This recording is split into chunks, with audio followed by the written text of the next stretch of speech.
2 Kings chapter 18, English Standard Version.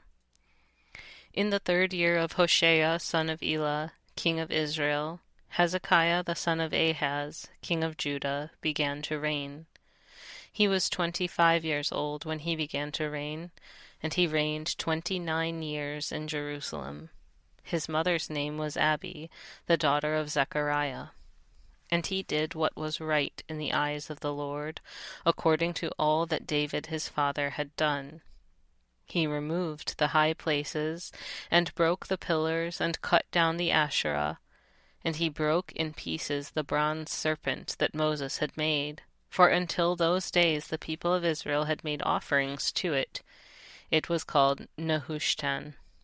He trusted in the Lord, the God of Israel, so that there was none like him among all the kings of Judah after him, nor among those who were before him. For he held fast to the Lord. He did not depart from following him, but kept the commandments that the Lord commanded Moses. And the Lord was with him. Wherever he went out, he prospered.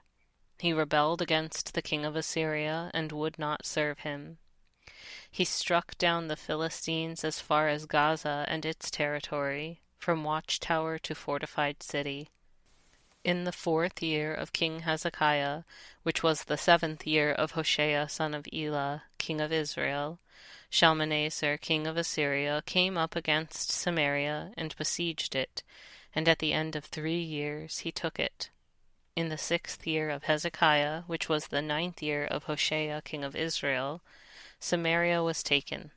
The king of Assyria carried the Israelites away to Assyria, and put them in Halah, and on the Habor, the river of Gozan, and in the cities of the Medes, because they did not obey the voice of the Lord their God, but transgressed his covenant, even all that Moses the servant of the Lord commanded. They neither listened nor obeyed. In the 14th year of King Hezekiah, Sennacherib king of Assyria came up against all the fortified cities of Judah, and took them.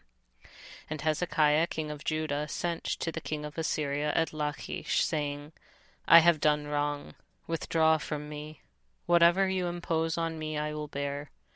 And the king of Assyria required of Hezekiah king of Judah 300 talents of silver, and 30 talents of gold.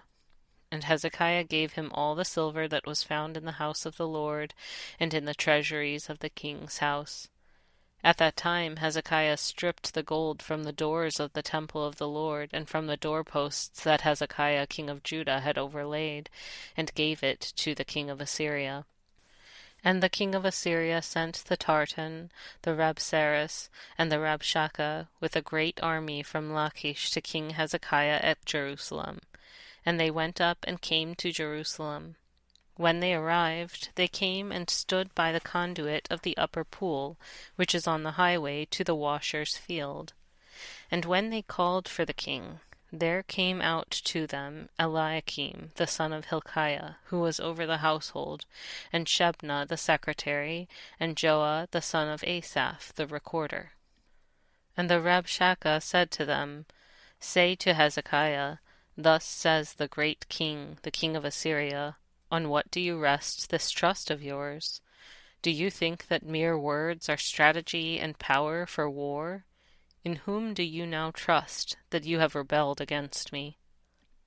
Behold, you are trusting now in Egypt, that broken reed of a staff, which will pierce the hand of any man who leans on it. Such is Pharaoh king of Egypt to all who trust in him. But if you say to me, We trust in the Lord our God, is it not he whose high places and altars Hezekiah has removed, saying to Judah and to Jerusalem, You shall worship before this altar in Jerusalem? Come now, make a wager with my master the king of Assyria. I will give you 2,000 horses, if you are able on your part to set riders on them. How then can you repulse a single captain among the least of my master's servants, when you trust in Egypt for chariots and for horsemen? Moreover, is it without the Lord that I have come up against this place to destroy it? The Lord said to me, Go up against this land, and destroy it. Then Eliakim the son of Hilkiah, and Shebna and Joah said to the Rabshakeh, Please speak to your servants in Aramaic, for we understand it. Do not speak to us in the language of Judah within the hearing of the people who are on the wall. But the Rabshakeh said to them, Has my master sent me to speak these words to your master and to you, and not to the men sitting on the wall, who are doomed with you to eat their own dung and to drink their own urine? Then the Rabshakeh stood and called out in a loud voice in the language of Judah, Hear the word of the great king, the king of Assyria. Thus says the king, Do not let Hezekiah deceive you, for he will not be able to deliver you out of my hand. Do not let Hezekiah make you trust in the Lord by saying, The Lord will surely deliver us, and this city will not be given into the hand of the king of Assyria. Do not listen to Hezekiah, for thus says the king of Assyria, Make your peace with me, and come out to me. Then each one of you will eat of his own vine, and each one of his own fig tree, and each one of you will drink the water of his own cistern, until I come and take you away to a land like your own land, a land of grain and wine, a land of bread and vineyards, a land of olive trees and honey, that you may live and not die. And do not listen to Hezekiah when he misleads you by saying, The Lord will deliver us. Has any of the gods of the nations ever delivered his land out of the hand of the king of Assyria? Where are the gods of Hamath and Arpad? Where are the gods of Sepharvaim, Hena, and Ivah? Have they delivered Samaria out of my hand? Who among all the gods of the lands have delivered their lands out of my hand, that the Lord should deliver Jerusalem out of my hand? But the people were silent and answered him not a word, for the king's command was, Do not answer him.